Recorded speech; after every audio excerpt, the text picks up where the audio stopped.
अब मैं बात करता हूँ यूकैरियोटिक सेल्स के बारे में बात करना था ना हम लोगों को। तो यूकैरियोटिक्स के बारे में हम लोग बहुत चीज़ पहले से ही जानता हूँ। यूकैरियोटिक्स हम लोग हुए, इसको में हम लोग के पास न्यूक्लियस मेम्ब्रेन प्रेजेंट होती है। इसके बारे में थोड़ा सा मैं बता देता हूँ। न्यूक्लियस मेम्ब्रेन प्रेजेंट होती है, इसको में 80S राइबोसोम पाए जाते हैं। इसको में हम लोग जितना अपने आप में ऑर्गेनल्स जानते हैं, राइबोसोम हो गया, फिर mitochondria, lysosomes, RER,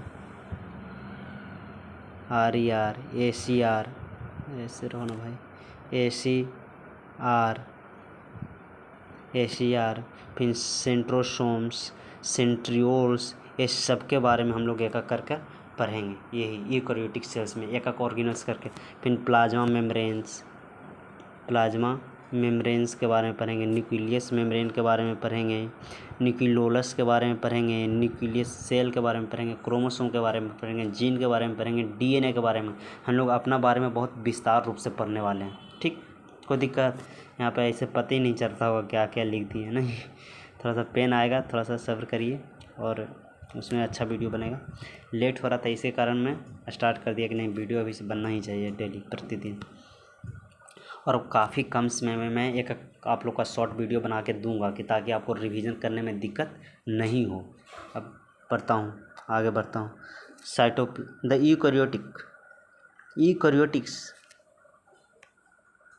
eukaryotics includes all the protista, plants, animals, fungi, ये सब हैं यूकैरियोटिक्स हैं। ये इतना, जैसे मोनेरा हो गया जो कि प्रोकैरियोटिक हो गया, मोनेरा हो गया जो कि प्रोकैरियोटिक हो गया, लेकिन प्रोटिस्टा, फंजाई, प्लांटाई, एनिमलिया सब जो पढ़ते हैं वो यूकैरियोटिक्स में आ जाते हैं। In eukaryotic cells there is an extensive compartmentalizations।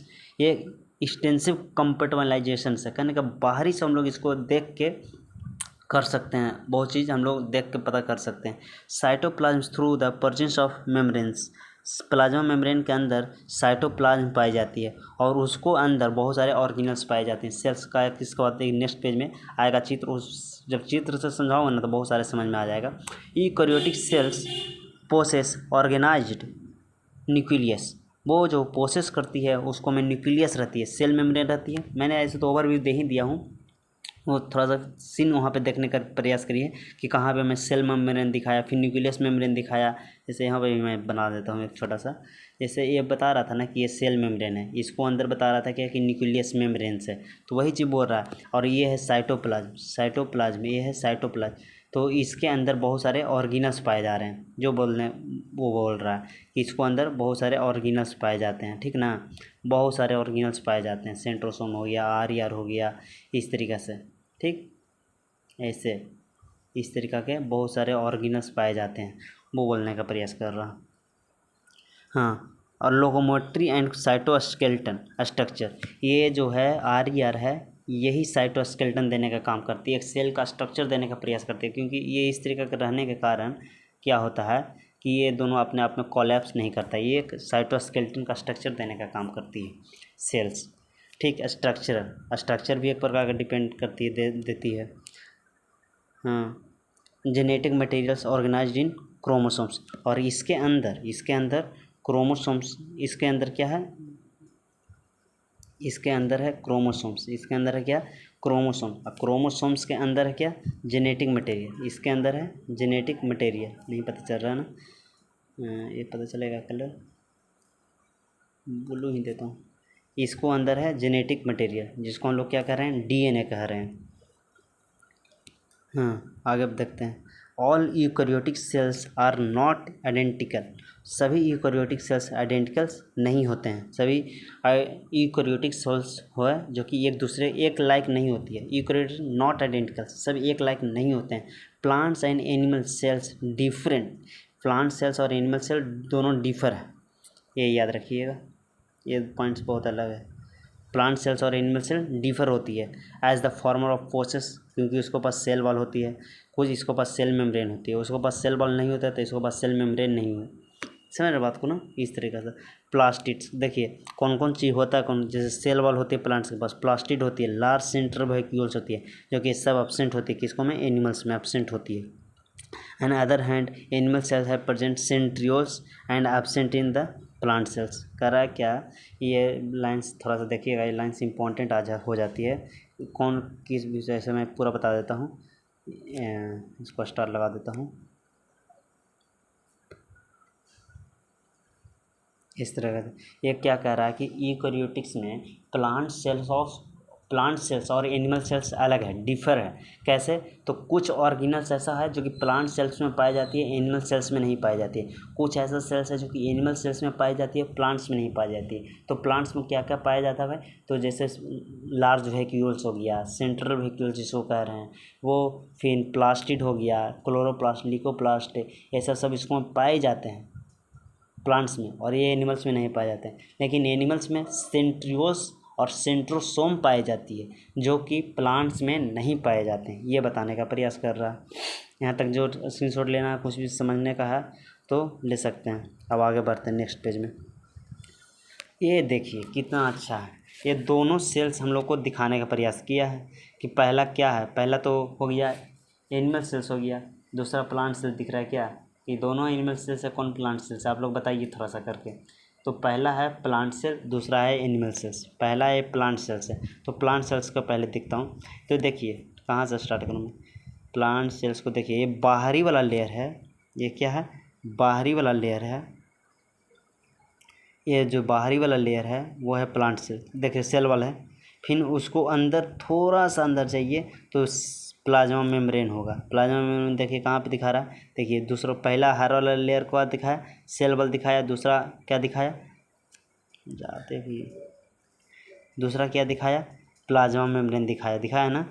फिर ये जो बीच में एक लाइन आ रही है वो मिडिल लेमला काम करती है। मिडिल लेमला क्या होता है, मिडिल लेमला बहुत विस्तार से मैं बताऊंगा जिसमें इसका एक ऑर्गन्स आएगी उस समय। फिर ये बात करिए न्यूक्लियस इन्वेलप। न्यूक्लियस इन्वेलप कहने का मतलब कि न्यूक्लियस मेम्ब्रेन को ही न्यूक्लियस इन्वेलप कह रही है। ये बाहर जो है ना वही से को कह रहा। ये है गोल्जी बॉडी, ये पैरेलल होती है। ये कैसा होती है, पैरेलल होती है गोल्जी बॉडी। देखिए ना एक दूसरे को कट कर रही है नहीं ना, ये पैरेलल होती है। ये न्यूक्लियोलस है, ये देखिए ये न्यूक्लियोलस है, ठीक। ये न्यूक्लियस है, पूरा जो ये स्ट्रक्चर है वो न्यूक्लियस का काम करती है। ये है रफ एंडोप्लाज्मिक रेटिकुलम, इसको आर कहते हैं। इसको ऊपर प्रोटीन्स पाई जाती है ऐसे ऐसे, समझे ना, इसलिए इसको आर कहते हैं। ये देखिए लाइसोसोम्स है, इसे सब का पहले देख लीजिए चित्र में कैसा कैसा है, जो देख लीजिए उसके बाद एक एक करके फंक्शन सबको बता दिया जाएगा। EACR है, इसके ऊपर राइबोसोम्स नहीं प्रेजेंट है। ये है प्लाज्मोडेस्माटा। प्लाज्मोडेस्माटा कहने का मतलब कि ये एक सेल हो गया, इधर फिर से सेल होगा, ये दोनों का बीच को जो कनेक्शन करती है उसको कहते हैं प्लाज्मोडेस्माटा। माइक्रोट्यूब्यूल्स क्या है, माइक्रोट्यूब्यूल्स ये एक प्रकार के ये सब ऑर्गेनिज्म के थोड़ा सा कुछ काम करती है। ये देखिए है माइटोकॉन्ड्रिया, ये क्या है माइटोकॉन्ड्रिया, ये प्रोक्सीजोम्स है। ये इसको अंदर देखिए, ये सब जो लिक्विड दिख रही है ये सब जो क्या है साइटोप्लाज्म है, क्या है साइटोप्लाज्म है। ये क्लोरोप्लास्ट है, इसी के अंदर लिकोप्लास्ट, क्लोप्लास्टिड, क्रोमोप्लास्ट, ये सब इसी के अंदर पाई जाती है, इसी के अंदर। इसको पहले निकालूंगा, एक निकालूंगा, उसके बाद जूम करके इसको अंदर तीनों को दर्शाने का प्रयास करूंगा। लिकोप्लास्ट, क्रोमोप्लास्ट और एक और होता है लिकोप्लास्ट, क्रोमोप्लास्ट, प्लास्टिड, नहीं प्लास्टिड के अंदर ये तीनों होता है, ठीक। तो ये तीनों का दर्शाने का काम करूँगा। फिर ये देखिए राइबोसोम, प्रोटीन फैक्ट्री, इसी को कहा जाता है। ये है माइटोकॉन्ड्रिया, जो कि मैं यहाँ पे बोल दिया कि ये माइटोकॉन्ड्रिया। देखिए माइटोकॉन्ड्रिया के यहाँ पे डिनोट किया। इस तरीके से आप प्लांट्स का जितना भी सेल्स था और ऑर्गेनल्स, उस सेल्स का आप लोग देख लिए, ऑर्गेनल्स कैसा होता है, स्ट्रक्चर में कैसा होता है, जो आप लोग देख लिए हैं। अब उसी तरीके से हम लोग सेम टू सेम अब हम लोग देखेंगे किसको में, एनिमल सेल्स को देखते हैं। तो देखिए अधिकतर ऑर्गेनल्स हो जो कि सेम हो जाएगा, राइबोस जो प्लांट्स में वो एनिमल्स में, लेकिन कुछ कुछ ऑर्गेनल्स ऐसा है जो कि प्लांट्स में मिलेगा तो एनिमल्स में नहीं मिलेगा, और एनिमल्स में मिलेगा तो प्लांट्स में नहीं मिलेगा। देखिएगा मैं सेम करके मैं बताता हूँ, ठीक ना। जैसे देखिए प्लाज्मा मेम्ब्रेन था, तो प्लाज्मा मेम्ब्रेन क्या हो रहा है, प्लाज्मा मेम्ब्रेन यहाँ था तो यहाँ पे प्लाज्मा मेम्ब्रेन है। प्लाज्मा मेम्ब्रेन, इसको अंदर देखिए सेल वॉल एब्सेंट है, इसको बस प्रेजेंट है, तो एनिमल्स में ये एब्सेंट होती है। एनिमल्स के लिए एब्सेंट के लिए हम कटकुट लगाते जाऊँगा, ठीक। फिर देखिए सेंट्रियोल्स, सेंट्रियोल्स यहाँ मिलती है एनिमल्स में, तो उसको में नहीं मिलती है सेंट्रियोल्स, ये उसको में नहीं मिलता है, तो इसको लिए दूसरा पेन का यूज कर रहा हूँ। ये प्लांट्स के लिए कि नहीं मिलेगा जो है, और वो एनिमल्स में नहीं मिलेगा जो है।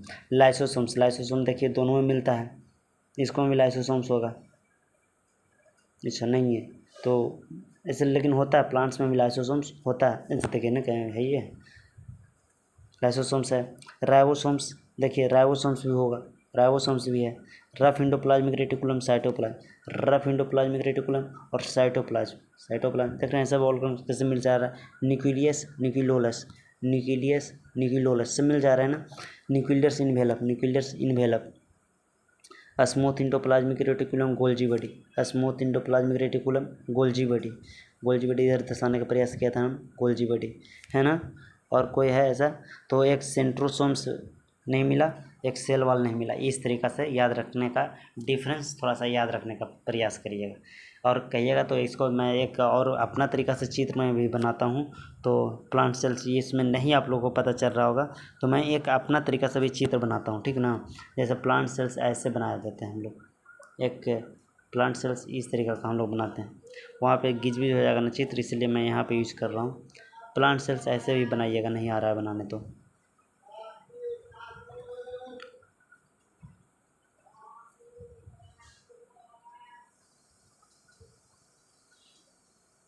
इस तरीक़ा से कर दिए, ठीक ना। ऐसे तो ये तो कंटिन्यू ही होता है, फिर यहाँ से और इसको अंदर लाएं, सॉरी सॉरी, ये इस तरीक़ा से ऐसे कर दिए।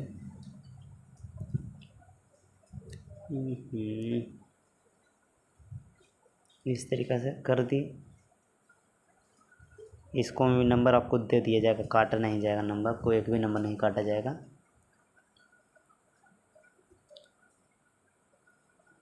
उसको में नहीं पता चल रहा हो, और इसको अंदर आप जितना ऑरिजिनल्स है वो दर्शा दीजिए आप अपना, है ना। इसको अंदर सब ऑरिजिनल्स दर्शा दीजिए। जैसे अब यहाँ पे हमको अब न्यूक्लियस दर्शाना है, तो न्यूक्लियस कैसे ले लिए हैं। फिर यहाँ पे हमको RER ACR दर्शाना, सॉरी यार, मैं आप लोग के लिए इतना मेहनत कर रहा हूँ, थोड़ा सा ध्यान रखिएगा। नहीं तो कोई ज़रूरी नहीं था हमको, नहीं यहाँ पे बताता और NCERT को रीडिंग कराते हुए निकल जाना चाहिए था। कलर ही नहीं उतना ज़्यादा दिया, इसमें मुझे दिक्कत है।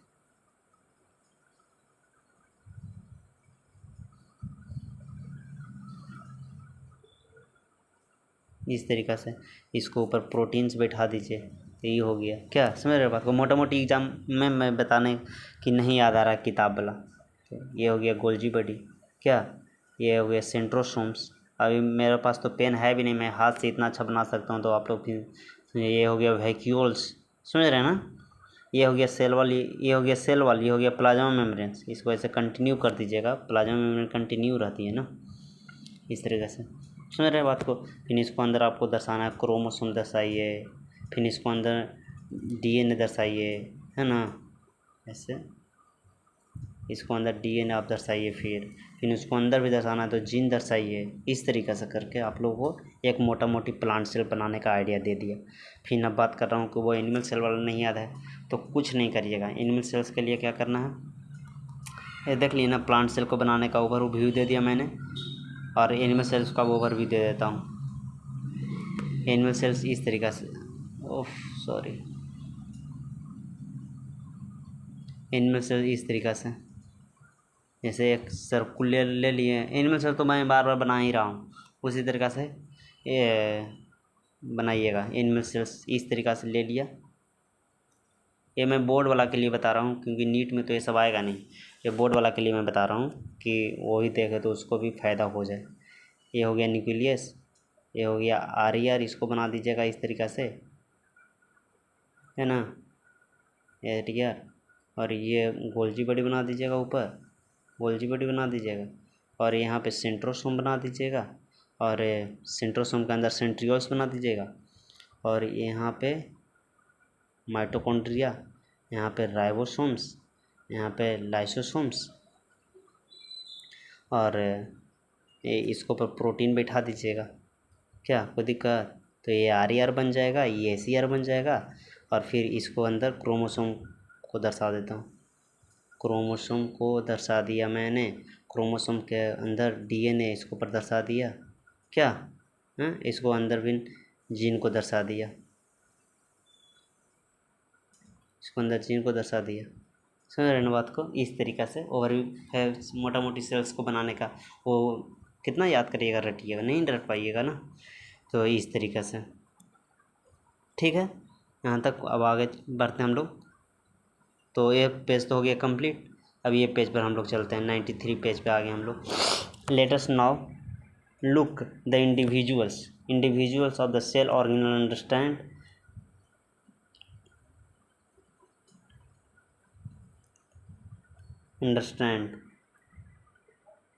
अंडरस्टैंड करना क्या चीज़ का, स्ट्रक्चर और फंक्शन। अब स्ट्रक्चर और फंक्शन देखना।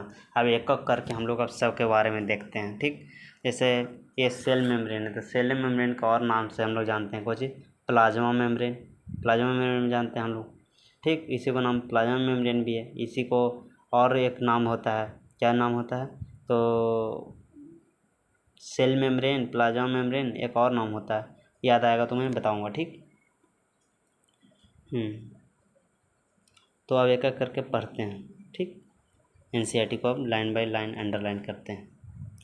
The detail structure of the membrane was study only after the advent of the electron microscopes 1950। Meanwhile chemical study and chemical cell membranes specially the human RBC का कह रहा है कि detail structure हम लोग देखेंगे मेम्ब्रेन का, जो कि हम लोग पढ़ेंगे। और इलेक्ट्रॉन माइक्रोस्कोप से जब 1950 में हो गया था ना खोज, उसको बाद के बाद अब करेंगे। Main will chemical study on the cell membrane. जब ये सेल मेम्ब्रेन देख रहे हैं ना, अभी ये बाहरी स्ट्रक्चर से जो सबसे पहले आ रहा था सेल मेम्ब्रेन, उसको बारे में पढ़ना है। तो उसको मैं जो केमिकली स्टडी किया गया था ना, उसको बारे में हम लोग जानने का प्रयास करेंगे, ठीक। Cell membrane specially the human RBC, उसको मैं मेनली उसको किसको बारे में हम लोग को देखना रहेगा, आरबीसी के बारे में, रेड ब्लड सेल्स के बारे में। Enable the scientist to deduce the possible structure of the plasma membranes. Deduce किया था प्लाज्मा मेम्ब्रेन को स्ट्रक्चर को बताने के लिए, बहुत ज़्यादा अच्छा से बताया है। और इसी को हम लोग यहाँ पे अभी देखेंगे। मेनली से प्लाज्मा मेम्ब्रेन के बारे में सबसे ज़्यादा पढ़ना है। This study show the cell membrane पहले देख रहे हैं ना फिगर में, वो अपना आप में फील्ड में रखिएगा और उसको बाद आगे बात करता हूँ। This study show the cell membranes, ये थोड़ा सा हाईलाइट वाला चलेगा यहाँ पे। Cell membranes is mainly composed of, किस चीज़ से बनी हुई है, मेनली से किस चीज़ से बनी हुई है, तो लिक्विड्स और लिपिड्स, प्रोटीन्स। किस चीज़ से बनी हुई है, लिपिड्स एंड प्रोटीन से। लिपिड्स कितना परसेंट होता है, तो 40% होता है, और प्रोटीन कितना होता है, 52% होता है। द मेजर लिपिड्स फास्फोलिपिड्स, वो लिपिड्स में कौन ज़्यादा मेजर होता है, तो फास्फोलिपिड्स होता है ज़्यादातर। कौन लिपिड्स होता है, phospholipids. That are arranged bilayer, वो वाई लेयर होती है। कैसा होता है, वाई लेयर। कौन कौन होता है, लिपिड्स और प्रोटीन। और लिपिड्स में सबसे ज़्यादा कौन होता है, तो phospholipids. Also lipids arranged with in the membranes, lipids arrange होती है within the membrane with the polar head towards the outer side. वो पोलर हेड होती है, वो टुवार्ड्स आउटर साइड होती है। वो हेड होती है वो किधर, आउटर साइड। कहने का मतलब कि यह प्लाज्मा मेम्ब्रेन इस तरीक़े से जब मैं बना रहा था, तो इस तरीक़ा का प्लाज्मा मेम्ब्रेन था। तो ये जो आउटर हेड ऐसे कह रहा है, इस तरीक़ा से ऐसे मानिए, ठीक। और इस तरीक़ा से ऐसे, इस तरीक़ा से, इसी को कह रहा आउटर हेड कह रहा, आउटर हेड इसी को कह रहा, ठीक ना। आउटर हेड इसी को कह रहा। लिपिड्स, तो हाँ, लिपिड्स अरेंज विथ बाइलेयर। देखिए बाइलेयर है ना, इधर से ऐसे कर दूँ तो एक लेयर ये, एक लेयर है, बाइलेयर हो गया। अरेंज बाइलेयर है, हाँ। कहाँ थे, polar head towards the outer side. Polar ये हेड हो गया, ये हेड पार्ट हो गया, और ये टेल पार्ट हो गया, ठीक। ये टेल पार्ट हो गया, ये बाई लेयर हो गया, दो को लेयर हो गया, एक लेयर इधर से, एक लेयर इधर से। अच्छा से बना दें क्या, अच्छा से बना देता हूँ, ज़्यादा अच्छा रहेगा, समझ में भी आपको ज़्यादा अच्छा से आएगा। कह रहा है बाबू कि जैसे, अच्छा रेड से नहीं करता हूँ, हरा से करता हूँ। ये ऐसे है, फिर ये ऐसे है, ये ऐसे है, ये ऐसे है, ठीक। और ये ऐसे ऐसे ढेर सारे लेयर है, ठीक ना, ढेर सारे ऐसे ऐसे बने हुए हैं, ढेर सारे ना, ठीक, ऐसे ऐसे बने हुए। और इसको ऊपर ऐसे मान लीजिए, ऐसे, ये तो बाई लेयर हो गया। इसी को पोलर हेड कह रहा, हेड कह रहा, तो ये आउटर साइड हो गया। इसी को ये जो पाई पाई हम दर्शा रहे हैं ऐसे ऐसे, वो पोलर टेल कह रहा, ठीक, पोलर टेल कह रहा, ठीक ना। अब आगे पढ़ते हैं। ऐसा एकदम क्लियर इमेज के थ्रू रहता है तो आदमी ज़्यादा दिन तक याद रहता है। ये lipids are arranged with membrane with polar head towards the outer side and hydrophobic. ये होता है जो कि हेड होता है वो हाइड्रोफोबिक होता है। हाइड्रोफोबिक बोले तो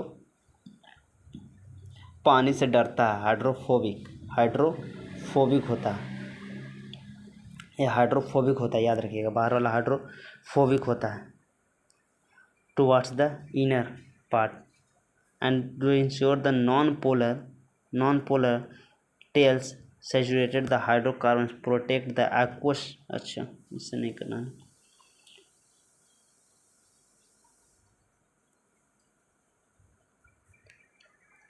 ensure the non-polar tails and saturated hydrocarbons protect from the aqueous environment. ये इन्वायरमेंट से, बाहरी इन्वायरमेंट से ये प्रोटेक्ट करने का काम करती है, बचाने का काम करती है। कौन? तो ये पोलर हेड और टेल मिलकर जो ये बना रही है स्ट्रक्चर वो। In addition phospholipids membrane also contain cholesterol. ये एकदम इम्पॉर्टेंट लाइन है, फास्फोलिपिड्स। इसको रेड लाइन भी चला देता हूँ। फास्फोलिपिड्स है जो कि कोलेस्टेरॉल को भी कंटेन करके हुई अपने आप में रखे हुए रहती है। तो यहाँ तक क्या अभी तक हमने पढ़ा क्या कि प्लाज्मा मेम्ब्रेन के दो लेयर होता है, एक पोलर हेड, एक पोलर टेल होता है। एक हाइड्रोफोबिक होती है, पोलर हेड होता है जो हाइड्रोफोबिक होता है, टेल होता है जो हाइड्रोफिलिक होता है, यानी कि वाटर से लव करती है, ये वाटर से हेट करती है। फिर एक पता चला बात कि वो दो चीज़ से बनी हुई रहती है, लिपिड्स और प्रोटीन से, जिसमें हमने बताया क्या कि 52% प्रोटीन होती है और 40% लिपिड्स होती है। इस तरीके से लिख दूँ क्या, ये जो प्रोटीन्स है वो कितना है, 52%, 52%। ये लिपिड्स कितना है, लिपिड्स है जो कि 40% है, ये पता चला। फिर पता चला क्या कि लिपिड्स तो 40% ठीक है, ठीक है, कोई दिक्कत नहीं है, लेकिन उसको में कौन लिपिड है, तो फास्फोलिपिड्स है। कौन लिपिड्स है, फास्फोलिपिड्स। फिर बाद में पता चला जो फास्फोलिपिड्स है वो कंट्रोल किस चीज़ को की हुई रहती है, तो कोलेस्टेरॉल को कंटेन की हुई रहती है। किसी को कंटेन की हुई रहती है, cholesterol. Lateral the chemical in, अब आगे पढ़ते हैं। लेटर था कि बायोकेमिकल, सब साफ कर दूँ, सब साफ कर देता हूँ अभी।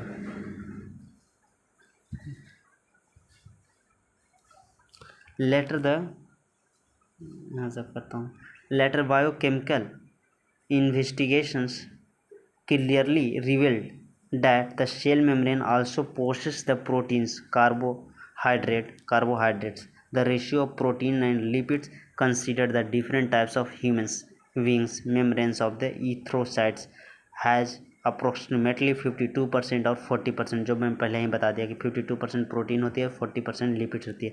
डिपेंडिंग ऑन द ईजी इसकी एक्सट्रैक्शंस, ये डिपेंडिंग करती है, आसानी से एक्सट्रैक्शन करने का काम करती है। Membrane proteins can be classified integral proteins, peripheral proteins and light surface of the membrane wheel the integral protein partially totally buried in the membrane. क्या कह रहा है कि 3 प्रकार का, ये देखिए यहाँ पे जूम कर देता हूँ मैं, ये है, ये पेरिफेरल प्रोटीन्स है। देखिए ऊपर ऊपर से निकल गया ना, ये पेरिफेरल प्रोटीन्स है, यहाँ पे ये पेरिफेरल प्रोटीन्स है। ये जो प्रोटीन्स के ऊपर जो ये निकल गया उसको शुगर कह रहे हैं।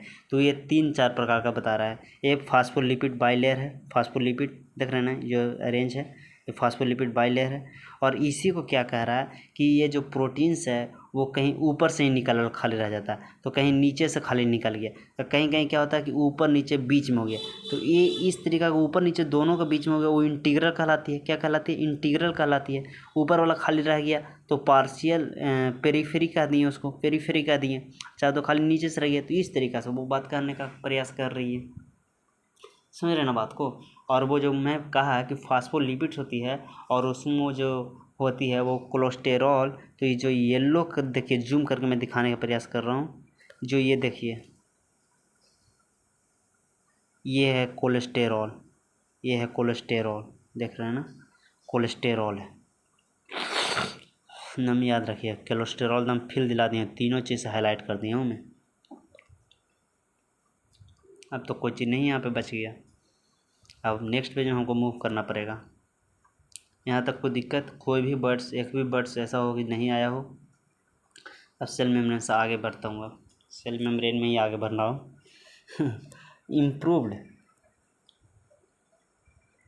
improved model structure called cell membrane proposed by Singer Nicolson 1972।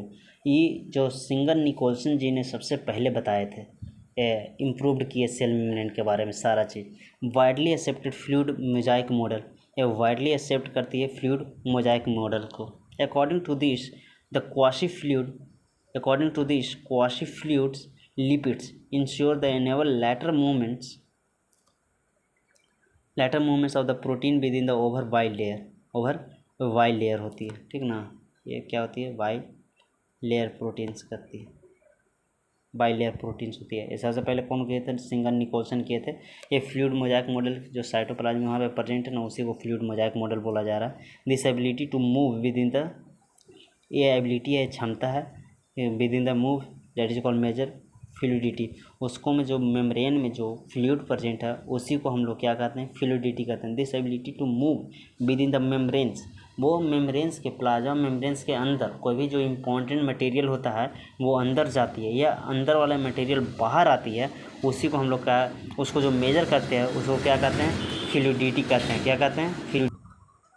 The fluid nature of the membrane, fluid nature of the membrane is also important from the point view of the function like cell growth, formation of the intercellular junctions, secretion, endocytes and cell divisions। क्या कह रहा है कि fluid का जो nature है वो membrane का जो हमेशा इम्प्रूव करती है फ्रॉम वन पॉइंट, एक व्यू से दूसरे व्यू को ले। फ्लूइड नेचर जो होती है मेम्ब्रेन्स का वो भी इम्प्रूवमेंट करती है from the points view function like cell growth, formation, intercellular junctions, secretion, endocytosis, इस तरीके का cell divisions. One of the most important functions of plasma membrane is the transport of the molecules across it. क्या कर रहा है कि इसमें एक इम्पॉर्टेंट फंक्शन है, एक बहुत ज़्यादा इम्पॉर्टेंट फंक्शन होती है प्लाज्मा मेम्ब्रेन को, जो ट्रांसपोर्ट करती है मॉलिक्यूल्स को across plasma membrane to cytoplasm and nucleoplasm to cytoplasm and cytoplasm to nucleoplasm. This membrane is selectively permeable molecules, इसी को हम लोग क्या कहते हैं, सेलेक्टिवली परमिएबल मॉलिक्यूल्स कहते हैं। हाँ, present in the many molecules move is called passive transport उसको कहते हैं जो कि आसानी से अपने से चला जाए, हायर कंसंट्रेशन से लोअर कंसंट्रेशन की ओर अपने से चला जाए, उसको में नहीं रिक्वायर होती है एनर्जी का, हम लोग का रिक्वायर नहीं होता है एनर्जी, हम लोग अपने तरीक़े से एनर्जी उसको में नहीं इन्वॉल्व करते हैं। ये बात याद रखिएगा, हम लोग को एनर्जी रिक्वायर नहीं होती है। कहाँ लिखना है, हाँ यहाँ पे विदाउट एनर्जी रिक्वायर्ड, ठीक। न्यूट्रल सॉल्यूट्स में move across the membranes by this simple diffusion. और जो न्यूट्रल मॉलिक्यूल्स होता है, जो किसी को यहाँ पे ना हायर कंसंट्रेशन लोअर कंसंट्रेशन सब कुछ नहीं हो रहा है, तो वो किस चीज़ के थ्रू जाता है, डिफ्यूजन के थ्रू जाता है। यहाँ से थोड़ा सा आप पॉइंट्स इंपॉर्टेंट सब होते जा रहा है, इसलिए हाईलाइट्स करते जाइएगा यहाँ से ध्यान से। पहले तो पैसिव बर्ड्स को अति कर लीजिए, फिर न्यूट्रल बर्ड्स कैसे जाती है, तो डिफ्यूजन के थ्रू जाती है, ठीक, डिफ्यूजन के थ्रू जाती है। फिर क्या रहा है, the concentration gradient from higher concentration से लोअर कंसंट्रेशन जाती है। जैसे वाटर में भी फ्लो हायर कंसंट्रेशन से lower concentration, that is called osmosis. तो ये पॉइंट यहाँ तक, जैसे लिक्विड पार्ट्स होती है ना, जो हर हमेशा फ्लो करती है हायर कंसंट्रेशन से लोअर कंसंट्रेशन, तो लिक्विड्स पार्ट्स जब करती है हायर से लोअर, तो उसको लिए एक टर्म्स ऑस्मोसिस का यूज़ किया जाता है। लेकिन जब गैसियस हायर कंसनट्रेशन से लोअर कंसनट्रेशन की तो मूव करती है तो उसको लिए एक टर्म डिफ्यूजन यूज़ किया जाता है। क्या यूज़ किया जाता है? डिफ्यूजन यूज़ किया जाता है। और इसको लिए क्या यूज़ किया जाता है? ऑस्मोसिस यूज़ किया जाता है। एक्टिव ट्रांसपोर्ट वो होती है जिसको में हम लोग का रिक्वायर इनर्जी होता है, लेकिन पैसिव वो होता है जिसको हम लोग को रिक्वायर एनर्जी नहीं होती है, कोई दिक्कत नहीं। Through the non polar lipids bilayer they require carrier proteins और the molecules they are transported across the membranes against their concentration from the gradient or higher concentration to lower concentration dependent on the process of the ATP utilized that is called active transport और sodium और potassium. इसमें क्या कह रहा है कि जो कुछ हमने पहले ही बता दिया था कि कुछ ऐसा होता है जो कि बाई लेयर को इस पार से उस पार करने के लिए उसको रिक्वायर्ड होती है, जैसे सोडियम को पोटासियम को अपने आप नहीं करती है, ना न्यूट्रल है क्योंकि इसको पर चार्ज है, तो इसको ना तो ये तो न्यूट्रल है नहीं, तो इसको लिए चार्ज इसको जो ट्रांसपोर्ट करना होता है साइटोप्लाज्म से न्यूक्लियोप्लाज्म या प्लाज्मोडेस्माटा के थ्रू एक सेल से दूसरे सेल्स में जाना होता है, तो इसको लिए रिक्वायर एनर्जी होती है। ये अपने से नहीं जाती है, ये एक्टिव ट्रांसपोर्ट होती है। कौन कौन? दो गो, सोडियम और पोटासियम, ये याद रखिएगा, सोडियम और पोटासियम, ये एकदम याद रखिएगा। पूछा कि एक्टिव ट्रांसपोर्ट कौन कौन होता है, तो सोडियम और पोटासियम होता है, याद रखिएगा। सब चीज़ कर दिया हूँ मैं। सोडियम और पोटासियम ये एक्टिव ट्रांसपोर्ट कहलाती है। और तो ये हायर कंसनट्रेशन से लोअर कंसनट्रेशन ये भी जाती है। The membrane against their the concentration gradient from lower concentration. अच्छा, इसको में एक बात ये याद रखिएगा कि एक्टिव ट्रांसपोर्ट वहीं पे हो रहा है जहाँ पे ऐसे वो सब क्या हो रहा था कि हायर से लोअर जा रहा था। सब ऐसे याद रखिएगा, ये चीज़ बहुत गलती हम लोग से छूट रहा था पर हायर, सॉरी, ऐसे हायर से लोअर जा रही है, लोअर जा रही है तो कोई दिक्कत नहीं है, ये आसानी से चल जाएगी। इस समय ये पैसिव हो जाएगी। कैसे हो जाएगी? पैसिव। लेकिन लोअर से हायर जाएगी, लोअर से हायर जाएगी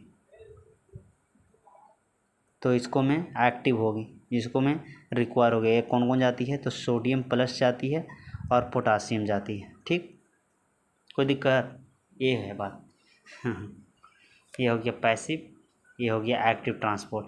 और न्यूट्रल ट्रांसपोर्ट डिफ्यूजन के थ्रू चली जाती है, जिसको में कुछ भार नहीं होता है। यहाँ तक तो हम लोग, कोई दिक्कत कहीं पे भी कुछ परेशानी हुआ हो तो बताइए। और इसको सोच रहा हूँ कि अब 2 पार्ट में कर देता हूँ। एक पार्ट बहुत बड़ा वीडियो बन गया है, लमसम 2 घंटा का बन गया है, और एक सोच रहा हूँ कि 2 घंटा के अंदर, और ये का कि है चैप्टर 12 चैप्टर है और कोई भी पॉइंट्स को छोड़ा भी नहीं हूँ, तो इसको लिए फिर एक ही वीडियो बना दूँगा 5 घंटा के, तो उससे में भी नहीं देखिएगा कि इतना लंबा वीडियो कौन देखता है। इसीलिए मैं इसको सोच रहा हूँ पार्ट 2 भी इसको लेकर आऊँगा और उसको आगे सेल वॉल से उसको मैं कंटिन्यू करके उसमें उस पार्ट में आप लोग को कंप्लीट दूंगा।